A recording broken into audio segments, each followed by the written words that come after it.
ഒരു കാർ വാങ്ങാൻ ആലോചിക്കുമ്പോൾ നമ്മുടെ മനസ്സിൽ പലപ്പോഴും വരുന്ന ഒരു ചോദ്യമാണ്, ഏറ്റവും പുതിയ ടെക്നോളജികളോട് കൂടിയ പുതിയ കാർ വാങ്ങണോ അതോ ഒരു യൂസ്ഡ് കാർ വാങ്ങി പണം ലാഭിക്കണോ എന്ന ചിന്ത. നമുക്ക് ഇതൊന്ന് പരിശോധിക്കാം. ആദ്യം നമുക്ക് പുതിയ കാർ വാങ്ങുമ്പോഴുള്ള മെച്ചം നോക്കാം. പുതിയ ടെക്നോളജി, ഏറ്റവും മികച്ച സേഫ്റ്റി ഫീച്ചേഴ്സ്, താരതമ്യേന റിപ്പയറിംഗ് വർക്കുകൾ കുറവുമായിരിക്കും, വാറണ്ടി പീരീഡ് ഉണ്ടായിരിക്കും, കൂടുതൽ മൈലേജ് കിട്ടും. ഇനി ഇലക്ട്രോണിക് വാങ്ങണമെങ്കിൽ അത് വാങ്ങാനുള്ള ഓപ്ഷനുമുണ്ട്. ഇനി ഇതിൻ്റെ നെഗറ്റീവ് സൈഡ് നോക്കാം.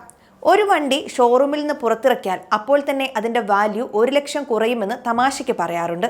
ഹൈ ഡിപ്രിസിയേഷൻ അല്ലെങ്കിൽ ഉയർന്ന വിലയിടിവ് തന്നെയാണ് പ്രധാന പോരായ്മ. പിന്നെ പുതിയ കാർ വാങ്ങുന്നത് ലോൺ എടുത്താണെങ്കിൽ വലിയ സംഖ്യ ലോണായതിനാൽ ഉയർന്ന പലിശയും കൊടുക്കേണ്ടി വരും.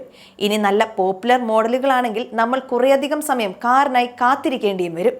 ഇനി നമുക്ക് യൂസ്ഡ് കാർ വാങ്ങിയാലുള്ള ഗുണങ്ങളും ദോഷങ്ങളും നോക്കാം.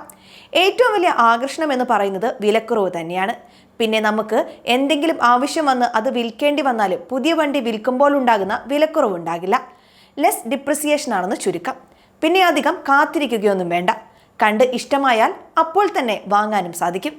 ഇനി അത്തരമൊരു തീരുമാനമെടുക്കുമ്പോൾ ശ്രദ്ധിക്കേണ്ട കാര്യങ്ങൾ എന്തൊക്കെയാണെന്ന് നോക്കാം. സെക്കൻഡ് ഹാൻഡ് വണ്ടി വാങ്ങുമ്പോൾ ശ്രദ്ധിച്ചു വാങ്ങിയില്ലെങ്കിൽ പണി കിട്ടും. വർക്ക്ഷോപ്പിൽ നിന്ന് ഇറങ്ങാൻ നേരമില്ലാത്ത വിധം പണി വരും. അതുകൊണ്ട് ശ്രദ്ധിക്കണം. പിന്നെ വാറണ്ടി കാലാവധി കുറവായിരിക്കും, ചിലപ്പോൾ കഴിഞ്ഞിട്ടുമുണ്ടാകും. അതിൻ്റേതായ അധിക ബാധ്യതകളും വന്നേക്കാം. പഴയ ടെക്നോളജിയാണ് എഫിഷ്യൻസി നമുക്ക് പുതിയ വണ്ടികളെ പോലെ പ്രതീക്ഷിക്കാനാകില്ല. അപ്പോൾ എങ്ങനെയാണ് പഴയത് വാങ്ങണോ പുതിയത് വാങ്ങണോ? ഉത്തരം പറയേണ്ടത് നിങ്ങൾ തന്നെയാണ്. നിങ്ങൾക്ക് ഏതാണെന്ന് യോജിക്കുകയെന്ന് നിങ്ങൾക്ക് തന്നെ തീരുമാനിക്കണം. എങ്ങനെയെന്നല്ലേ? പുതിയ ടെക്നോളജിയും സേഫ്റ്റി മെഷേഴ്സും മെയിൻ്റനൻസ് തലവേദനയും വേണ്ട. കയ്യിൽ വാങ്ങാനുള്ള പണമുണ്ട്. കാർ EMI അടച്ച് എടുത്താൽ അത് താങ്ങാനും പറ്റും.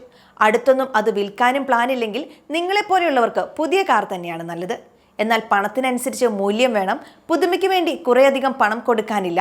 വലിയ EMIകൾ അടയ്ക്കാൻ പറ്റില്ല. നല്ല വണ്ടി നോക്കിയെടുക്കാനുള്ള കഴിവ് നിങ്ങൾക്കുണ്ട്, അല്ലെങ്കിൽ ചെയ്യാനാകുമെന്ന കോൺഫിഡൻസ് ഉണ്ട്. ടെക് സേഫ്റ്റി ഫീച്ചറുകൾ ലേറ്റസ്റ്റ് തന്നെ വേണമെന്ന് നിർബന്ധമില്ല. മോശമില്ലാത്ത കാർ വേണം. കയ്യിൽ അധികം പണമില്ല. അവരെ പോലെയുള്ളവർ പ്രയാസപ്പെട്ട് പുതിയ കാർ എടുക്കണമെന്ന് നിർബന്ധമില്ല. അപ്പോൾ നിങ്ങൾ ഏത് വിഭാഗത്തിലാണെന്ന് നിങ്ങൾക്ക് തന്നെ അറിയാമല്ലോ. നല്ലൊരു തീരുമാനമെടുക്കുക. ഇത്തരം വീഡിയോകൾ കാണാൻ ആഗ്രഹിക്കുന്നുവെങ്കിൽ ഞങ്ങളുടെ YouTube ചാനൽ സബ്സ്ക്രൈബ് ചെയ്യാൻ മറക്കരുത്.